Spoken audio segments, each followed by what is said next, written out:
అందరికీ వందనాలు. చాలా చక్కటి విషయంతో మేము ముందుకు రావడం జరిగింది. చాలామంది కన్యక గర్భవతి అవుతుందా అని ఎగతాళిగా, వ్యంగ్యంగా క్రీస్తు జననాన్ని కించపరిచేటట్టుగా మాట్లాడుతున్నారు. అలాంటి వారందరికీ కూడా చక్కనైనటువంటి విషయాలను సైంటిఫిక్గా నిరూపించడానికి క్రీస్తు ప్రభుల వారి రక్త నమూనాలను లేదా రక్త పరీక్షలను మీకు వివరించాలనుకుంటున్నాను. యేసుక్రీస్తు ప్రభుల వారి రక్తం 3 చోట్ల దొరికిందండి. 3 చోట్ల యేసుక్రీస్తు ప్రభుల వారి రక్తం దొరికింది.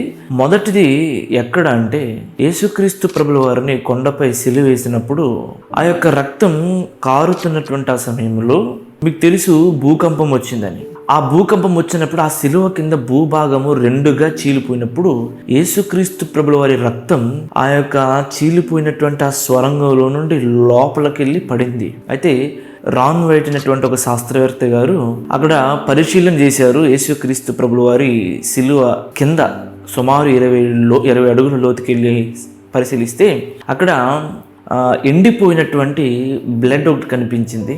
అయితే ఆ బ్లడ్ని టెస్ట్లకు తీసుకెళ్లారు. సెకండ్ ఎక్కడ దొరికింది అంటే, రెండవది జోసిఫస్ అనేటువంటి చరిత్రకారుడు రాసినటువంటి పుస్తకాల్లో ఒక ఆమె యేసుక్రీస్తు ప్రభుల వారు సిలువ మోసుకుంటూ 14 చోట్ల ఆగారు. అలా 14 చోట్ల ఆగినప్పుడు ఏడుస్తూ ఒక ఆవిడ వచ్చి ఒక క్లాత్తో ఆయన ముఖాన్ని అద్దింది. అప్పుడు యేసుక్రీస్తు ప్రభుల వారు ఆమెతో అంటారు, నా కోసం కాదు, మీకోసం, మీ పిల్లల కోసం ఏడవండి అని చెప్తారు ఆమెతో. అక్కడ ఆ యొక్క క్లాత్కి యేసుక్రీస్తు ప్రభుల వారి రక్తం కొంచెం అంటుకుంది. దాన్ని కూడా టెస్టులు చేశారు. అయితే ఆ క్లాత్ని కూడా బ్లడ్ టెస్ట్కి పంపించడం అనేది జరిగింది. మూడవదిగా యేసుక్రీస్తు ప్రభుల వారి అంగి కూడా దొరకడం అనేది జరిగింది. అది కొంతకాలం రోమ్లోను మరి కొంతకాలం ఇజ్రాయెల్లోనూ పెడుతూ ఉంటారు. దాన్ని కూడా బ్లడ్ టెస్ట్కి పంపించారు. అలా బ్లడ్ టెస్ట్కి పంపించిన తర్వాత పరిశోధనలో 4 విషయాలు వెల్లడయ్యాయి. మొదటిది ఏంటంటే, యేసుక్రీస్తు ప్రభుల వారి శరీరంలో రక్తం ఏదైతుందో ఇప్పటికీ అది సజీవంగా ఉంది. ఇప్పటికీ యేసుక్రీస్తు ప్రభుల వారి రక్తం సజీవంగా ఉంది అని ఆ బ్లడ్ టెస్ట్లో తేలింది. చూడండి, బ్లడ్ అనేది 4-5 నిమిషాల కంటే ఎక్కువసేపు ఉండదు, చనిపోతుంది. కానీ యేసుక్రీస్తు ప్రభుల వారి రక్తం ఇప్పటికీ ఎందుకు సజీవంగా ఉంది అంటే, ఇప్పుడు అనేకులు క్రీస్తు నమ్ముకుంటున్నారు కదా, అలా నమ్ముకున్న వారి పాపాలను కూడా క్షమించాలంటే యేసుక్రీస్తు ప్రభుల వారి రక్తం ఎప్పటికీ కూడా సజీవంగా ఉండాలి, ఉంటుంది కూడా. సెకండ్ విషయానికి వస్తే, there is no male significations in the blood of Jesus Christ. అంటే ఎటువంటి పురుష కణాలు కూడా యేసుక్రీస్తు ప్రభుల వారి శరీరములో లేవు అని ఆ యొక్క పరిశోధనలో లేదా రక్త పరీక్షల్లో వెల్లడవడం అనేది జరిగింది. మూడో విషయానికి వస్తే, యేసుక్రీస్తు ప్రభుల వారి బ్లడ్ గ్రూప్ అనేది AB+గా ఉంది. AB+ అంటే అర్థం ఏంటంటే, అది ఏ రక్తాన్నైనా స్వీకరించుకోగలదు. వాక్యం ఇలా సెలవిస్తుంది, యేసుక్రీస్తు ప్రభుల వారు అందరికీ ప్రభువు కనుక ఆయన ఆ గ్రూప్ అని కాదు, ఈ గ్రూప్ అని కాదు, సర్వమానవాళి పాప విముక్తి కొరకు ఆయన ఈ భూలోకి అవతరించాడు కనుక ఆయన బ్లడ్ AB+ అనేటువంటి గ్రూప్కి చెందిందిగా ఉంది అని శాస్త్రజ్ఞులు వెల్లడిపరచడం అనేది జరిగింది. 4వది, యేసుక్రీస్తు ప్రభుల వారి బ్లడ్లో క్రోమోజోమ్స్ అనేవి 24 మాత్రమే ఉన్నాయి. చూడండి, ప్రతి బిడ్డలో కూడా 46 క్రోమోజోమ్స్ అనేవి ఉంటాయి. 23 ఏమో తల్లివి, 23 ఏమో తండ్రివి.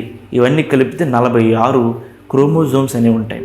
కానీ యేసుక్రీస్తు ప్రభుల వారిలో 24 క్రోమోజోమ్స్ మాత్రమే ఉన్నాయంటే, కేవలం స్త్రీ క్రోమోజోమ్స్ మాత్రమే ఉన్నాయి. కానీ 24 అని ఎందుకు వచ్చింది అంటే కొంతమంది చెప్పే అభిప్రాయం ఏంటంటే, 23 ఏమో మరియమ్మవి, 24వది ఏమో పరిశుద్ధాత్మది అని అంటూ ఉంటారు. అయితే ఏదైతేనే యేసుక్రీస్తు ప్రభుల వారి రక్తములో యొక్క మేల్ క్రోమోజోమ్స్ అనేవి లేవు. కాబట్టి ఖచ్చితంగా వీటినన్నింటినీ మనం ఆధారం చేసుకుని చెప్పొచ్చు, యేసుక్రీస్తు ప్రభుల వారు కన్యకకే పుట్టారు. కన్యకకు పుట్టడానికి దేవునికి పెద్ద పని ఏం కాదు. ఆయన ఏదైనా చేయగలిగేటువంటి దేవుడు, ఆయనకు అసాధ్యమైనటువంటి ఏది లేదు. మనం ఎప్పుడు ఆశ్చర్యపడాలి?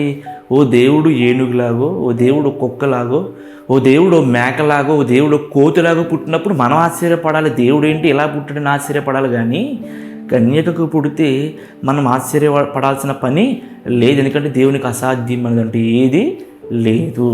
యేసుక్రీస్తుకు కన్యకకు పుట్టాడా అని ఎగతాళి చేసి హేళన చేసేవారికి ఈ వీడియో షేర్ చేయండి.